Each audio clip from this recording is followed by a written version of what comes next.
আবাসন সেক্টরে আমরা যারা ব্যবসায়ী তারা কিন্তু ভালো নেই এবং লম্বা সময় ধরেই আমি বলবো যে আমরা ভালো অবস্থায় নেই। একদিকে করোনা গেল, করোনার পরে আপনি জানেন যে বিগত সরকার স্বৈর সরকারের পতনের যে শেষের মুহূর্তটা, তারপরে আসছে অন্তর্বর্তী সরকার। তো এই পুরো সময়টা কিন্তু আনস্টেবল ছিল দেশটা।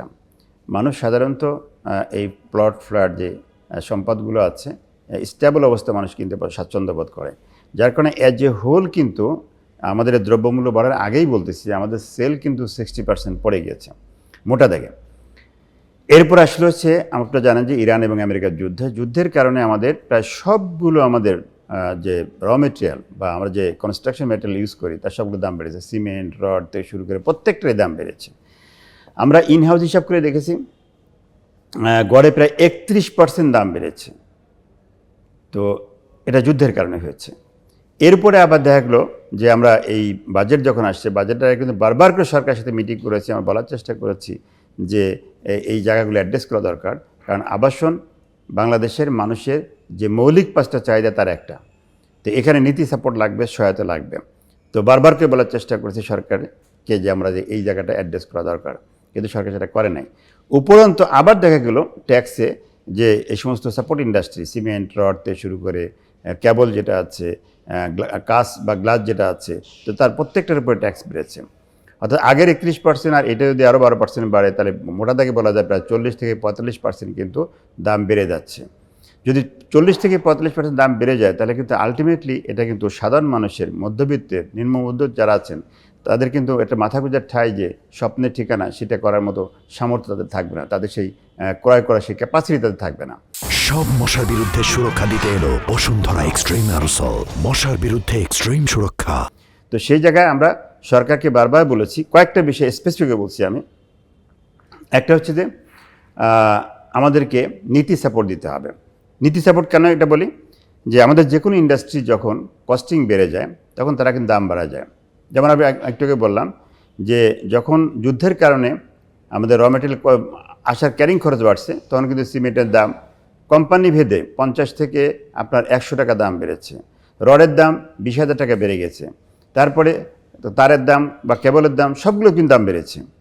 কিন্তু দুর্ভাগ্য, আমরা চাইলেই কিন্তু আমাদের আবাসন সেক্টরের ব্যবসায়ী যারা আছে, আমার রিহাবের 1800 মেম্বার, প্রায় নন রিহাব মেম্বার যারা আছেন, আমরা চাইলে কিন্তু দাম বাড়াতে পারি না। এই বাস্তবতা সরকারকে বারবার বোঝানোর চেষ্টা করছি, কিন্তু তারা বুঝছে না। আমাদের একটা ক্রয় বিক্রি কিন্তু ওয়ান টাইম ডিল না। আমাদের একটা প্লট যখন বুকিং হয়, একটা ফ্ল্যাট যখন বুকিং দেয় তখন কিন্তু এটা 4 বছর, 5 বছর, 6 বছরের কিস্তিতে চলে। তো এখন 2 বছর আগে অলরেডি কন্ট্যাক্ট হয়েছে যে আমি ফ্ল্যাটটা আমার কাছে কিনবে, 8,000 টাকা রেট ফিক্স করা হয়েছে, এগ্রিমেন্ট হয়েছে, ডিড হয়েছে, উনি ইতিমধ্যে 2 বছর কিস্তিও দিয়েছেন। আমি হঠাৎ করে যদি তাকে দাম বাড়িয়ে 40% দাম বাড়িয়ে 8,000-এর পরিবর্তে এখন যদি আমি তাকে বলি যে তোমার দামটা 12,000 হয়ে গেছে, সে কি মানবে না কিন্তু। অর্থাৎ এখানে কিন্তু সংঘাত তৈরি হবে। সরকার চাইলে কিন্তু এটা নীতি সাপোর্ট দিয়ে কিন্তু অ্যাডজাস্ট করতে পারতেন। এই ইন্ডাস্ট্রিতে রিলেটেড যেগুলো আছে সেখানে গভর্নমেন্টের যে ট্যাক্সগুলো নেওয়া হয়, এআইটিগুলো নেওয়া হয়, এসডি নেওয়া হয়, ভ্যাট নেওয়া হয়, সেগুলো যদি সমন্বয় করতে তাহলে কিন্তু এটাকে সহনীয় পর্যায়ে রাখতে পারতেন, কিন্তু সেটা কিন্তু গভর্নমেন্ট করে নাই। এরপরে বাজেটে এসে আবার নতুন করে দাম বাড়লো।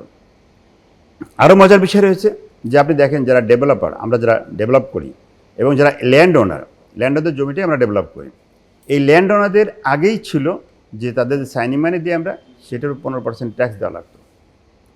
এই বাজেটে এসে নতুন করে প্রস্তাব করা হয়েছে যে তার অংশের যে ফ্ল্যাটটা হবে, অর্থাৎ তার অংশে 10টা ফ্ল্যাট হয় এবং তার দাম যদি 10 কোটি টাকা হয় তাহলে তার উপরে আবার 15% ট্যাক্স দিতে হবে। অর্থাৎ একজন ল্যান্ড ওনার সাইনিং মানির উপরে দেবে 15%, আবার তার সম্পদের উপরে 15%, 30% তাকে দিতে হবে। সে কোত্থেকে দেবে? তাহলে আলটিমেটলি যেটা দাঁড়াচ্ছে যে এই আবাসন সেক্টরটা কিন্তু ধ্বংস হয়ে যাবে।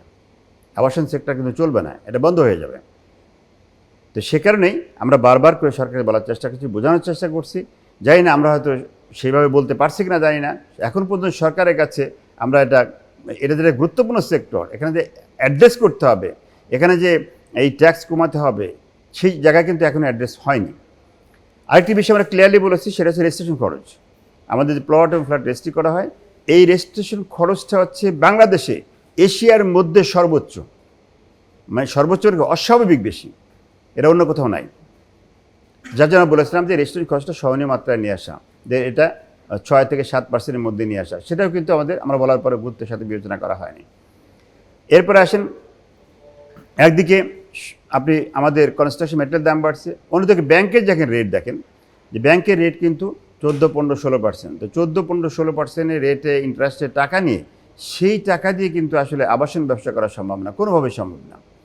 একইভাবে যিনি ক্রেতা তার পক্ষেও 15%-16% ইন্টারেস্ট দিয়ে টাকা নিয়ে সে কিন্তু ফ্ল্যাট কিনতে পারবে না। কিন্তু মনে রাখবেন, দিন শেষে আবাসন কিন্তু একজন মানুষের মৌলিক অধিকার। মানুষের প্রথম বাড়িটি কিন্তু তার একটা ঠিকানা, তার একটা স্বপ্ন। তার এই ঠিকানা এবং স্বপ্ন বাস্তবায়ন করা এবং করার সাপোর্ট দেওয়া রাষ্ট্রের দায়িত্ব। তো সেটা না করে সেখানে দেখেন আপনি যে পরিমাণ মানে ট্যাক্স বাড়ানো হয়েছে, তাতে বাংলাদেশে বিভিন্ন আমরা সাবরেজিস্ট্রার খোঁজ নিয়ে দেখেছি যে এই ট্যাক্সের কারণে এই রেজিস্ট্রেশন খরচ কিন্তু অনেকটাই কমে গিয়েছে। এটা তো আছেই। তারপরে আসছে নতুন করে যে সমস্যাগুলো আসছে, আমরা ব্যাংক লোনের ক্ষেত্রে বলেছিলাম, আরও কিছু প্রস্তাব দিয়েছিলাম। আমরা যখন গভর্নরের সাথে মিটিং করেছি, আমরা মাননীয় গভর্নর, বাংলাদেশ ব্যাংকের গভর্নর মহোদয়কে বললাম যে আপনি একটা লং টার্ম লোনের ব্যবস্থা করেন। সরকার ইতিমধ্যে আপনারা জানেন প্রায় 60,000 কোটি টাকার একটা প্রোগ্রাম হাতে নিয়েছেন, যে রুগ্ন ইন্ডাস্ট্রি আছে বা যেগুলো নষ্ট হয়ে গেছে, বিগত সরকারের আমলে বিপদে পড়েছে, তো তাদেরকে সাপোর্ট দেওয়ার জন্য 7% লোনে এই 60,000 কোটি টাকার একটা প্রোগ্রাম হাতে নিয়েছেন।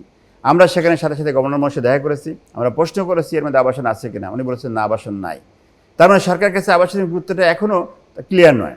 তখন আমরা বলেছি যে যদি নাও থাকে, নতুন করে অ্যাটলিস্ট 10,000 কোটি টাকার একটা স্কিম চালু করা দরকার, যেখানে 7% বা তার কমে ইন্টারেস্টে যেন আমাদেরকে এটা ব্যবহার করার সুযোগ দেওয়া হয় ডেভেলপারদেরকে। একই সাথে আমার কাস্টমার যারা আছেন, যারা কিনেন, তাদেরকে 5%-এ, এবং ঢাকা শহরকে ডিসেন্ট্রালাইজ করার জন্য। আপনি যে ঢাকা শহরের পপুলেশন এত বেড়ে গেছে যে আসলে এখানে বাসের অযোগ্য হয়ে যাচ্ছে। তো সেক্ষেত্রে আমরা বলেছিলাম যে আপনি যদি কিছু কৌশল বা নীতি নেন, যে ঢাকা শহরে লোন নিলে 7% ইন্টারেস্ট দিতে হবে, কিন্তু জেলা শহরে বাড়ি করলে বা উপজেলায় বাড়ি করলে 2% বা 1% সার্ভিস চার্জে লোন নিতে হবে। তাহলে কিন্তু মানুষ কিন্তু ওই লোভেই তারা কিন্তু জেলায় বাড়ি করবে, উপজেলায় বাড়ি করবে, সেক্ষেত্রে ডিসেন্ট্রালাইজ হবে। কিন্তু সেইটাই কিন্তু কর্ণপাত করা হয়নি।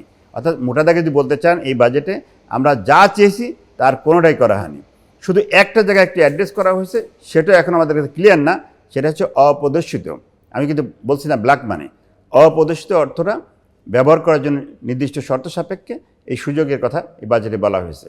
কিন্তু আমি একটি কথা স্পষ্ট করে বলতে চাই, এই যে অপ্রদর্শিত অর্থের যে বিষয়টা, আমি স্পষ্ট বলতে চাই, এটা তো রাষ্ট্রই ক্রিয়েট করেছে। রাষ্ট্রের সিস্টেম থেকে অটোমেটিক্যালি এটা অপ্রদর্শিত হয়ে যাচ্ছে। আমরা যখন একটা ফ্ল্যাট সেল করি 2.5 কোটি টাকায়, এটা কিন্তু রাষ্ট্রীয় নিয়মে প্রত্যেকটা আপনি এলাকা ভিত্তিক স্কোয়ার ফিটের এবং শতাংশ ভিত্তিক একটা মূল্য মৌজা রেট নির্ধারণ করা আছে। সেই নির্ধারিত রেটে যখন কাস্টমার রেজিস্ট্রি করে, তখন 2.5 কোটি ফ্ল্যাটটা কিন্তু 50 লাখে রেজিস্ট্রি হয়। সরকার কী করছে, 15% রেজিস্ট্রি খরচ নিচ্ছে। 15% মানে কিন্তু 7.5 লাখ টাকা পাচ্ছে। আমরা সরকারকে বললাম যে আপনি 3% নেন রেজিস্ট্রেশন খরচ, এবং তারা অ্যাকচুয়াল মূল্য লিখুক, অর্থাৎ 2.5 কোটি। তারা রাষ্ট্রে কিন্তু ট্যাক্স 7.5 আগেই পেয়েছে, এখনও তারা 7.5 লাখ টাকা পাবে। সুবিধার কোথায়? সুবিধা হচ্ছে তারা কিন্তু মাঝখানে অপ্রদর্শিত অর্থ, এই অপ্রদর্শিত থাকবে না। এবং এটা তুমি একটা ফ্ল্যাটের হিসাব দিলাম, সারা বাংলাদেশের আমার 1,800 মেম্বার প্লাস নন মেম্বার, তাদের যে টোটাল সেল আছে, সেখানে আপনি হাজার হাজার কোটি টাকা, আমরা হিসাব করে দেখছি প্রায় 60 থেকে 70,000 কোটি টাকা কিন্তু অপ্রদর্শিত হয়ে যাচ্ছে। অতীতে যেমন এই অপ্রদর্শিত টাকাগুলো দিয়ে দেশের বাইরে বেগমগঞ্জ তৈরি হচ্ছে, এখনও যদি রাষ্ট্রীয় ব্যবস্থা না নেয়, তাহলে আলটিমেটলি কিন্তু এটা ওইভাবেই করে দেশের বাইরে পাচার হয়ে যাবে। তো সেজন্য মাননীয় প্রধানমন্ত্রী উদ্যোগ নিয়েছিলেন যে এটাকে কীভাবে মেন স্ট্রিমে নিয়ে আসা যায়, অর্থনীতির মূলধারা নিয়ে আসা যায়, সেই উদ্যোগটা নিয়েছেন। শুধু এই একটি জায়গা ছাড়া আমরা দেখেছি বাজেটে আমরা যা কিছু বলেছি তার কোনোটাকেই গুরুত্ব দেওয়া হয়নি এবং কোনোটাকেই অ্যাড্রেস করা হয়নি। বিশেষ করে আবাসন সেক্টরের জন্য, দেশের মানুষের জন্য কোনোটাকে কিন্তু অ্যাড্রেস করা হয়নি।